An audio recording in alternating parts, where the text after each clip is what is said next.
पत्रकार मुकेश की तरह ही छत्तीसगढ़ के इन दो पत्रकारों की भी कुछ ऐसी हत्या की गई साजिश कर मानो किसी फिल्म या वेब सीरीज की क्राइम स्टोरी हो।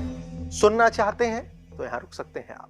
नमस्ते, मैं विवान हूं, आप सभी डेली स्कूप देख रहे हैं। विस्तार से खबरों को पढ़ने के लिए हमारी न्यूज वेबसाइट now7news.com पर भी जा सकते हैं।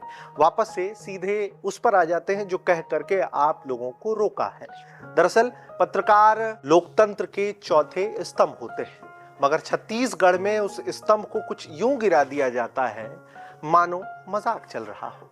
सिर्फ इतना ही नहीं, स्तंभ को गिराते वक्त कुछ ऐसी साजिश रची जाती है जो किसी फिल्म या वेब सीरीज की क्राइम स्टोरी सी लगती है। मैं बात कर रहा हूं पत्रकार मुकेश की हत्या से पहले उनकी ही तरह पत्रकार साई रेड्डी और उमेश राजपूत के हत्या की। बात सबसे पहले पत्रकार साई रेड्डी के हत्या की।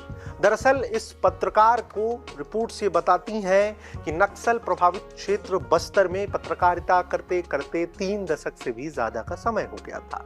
मगर सबसे बड़ी दुविधा ये थी कि जहां एक तरफ पुलिस इन्हें नक्सलियों का मुखबिर मानती थी, तो वहीं नक्सली इन्हें पुलिस का मुखबिर मानते थे। और पत्रकारिता के दौरान ही रिपोर्ट्स ये भी बताती हैं कि वर्ष 2005 में इनके घर को आग लगा दिया गया। घर पर हुए अग्निकांड से साई रेड्डी बिल्कुल भी नहीं डरे, अपनी सच की कलम चलाते रहे और एक दिन अपनी पत्नी के साथ रिपोर्ट्स के अनुसार दोपहर 12 बजे जब वो बाजार की तरफ गए हुए थे, तो उस वक्त ही नक्सलियों की स्मॉल एक्शन टीम उन पर टूट पड़ी। बावजूद इन सब के वो संघर्ष करते रहे, वो दौड़ते रहे, नक्सली उन्हें दौड़ाते रहे। पास के एक थाने के पास पहुंचने ही वाले थे कि थाने और उनके बीच में मात्र 100 मीटर की दूरी बची थी, और इतने में नक्सलियों ने आखिरकार उन्हें धारदार हथियारों से बहुत निर्मम तरीके से मार डाला।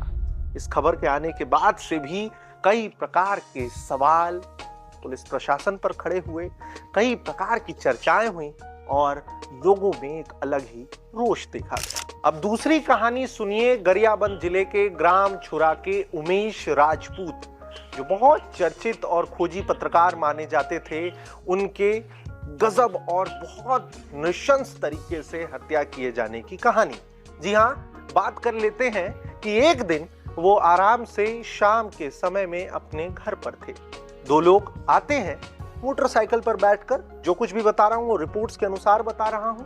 उन्हें घर से किसी बातचीत के लिए बाहर बुलाते हैं। जैसे ही उमेश घर से बाहर आते हैं, वो दोनों उन्हें गोलियों से भून डालते हैं और उसके बाद फिर वो बड़े ही आराम से उनकी हत्या कर निकल जाते हैं। छत्तीसगढ़ के इतिहास में पत्रकारों की इन हत्याओं को किसी काले अध्याय की तरह देखा जाता है। और सिर्फ इतना ही नहीं, हर बार सबसे बड़ा सवाल यही खड़ा होता है कि आखिरकार लोकतंत्र के चौथे स्तंभ को लोग गिराने की सोच भी कैसे लेते हैं। आखिरकार उनके लिए इतने पुख्ता सुरक्षा के इंतजामात क्यों नहीं किए जा रहे हैं कि कोई भी लोकतंत्र के इन सच्चे सिपाहियों को मारने की जरा भी सोचे तो उसकी सोच को ही नहीं बल्कि उसे भी ऐसी सजा दी जाए कि वो कभी पलटकर ऐसी मंशा बना भी ना पाए। इन दोनों स्टोरीज को सुनने के बाद आप लोग क्या सोचते हैं, कमेंट पर बताइएगा।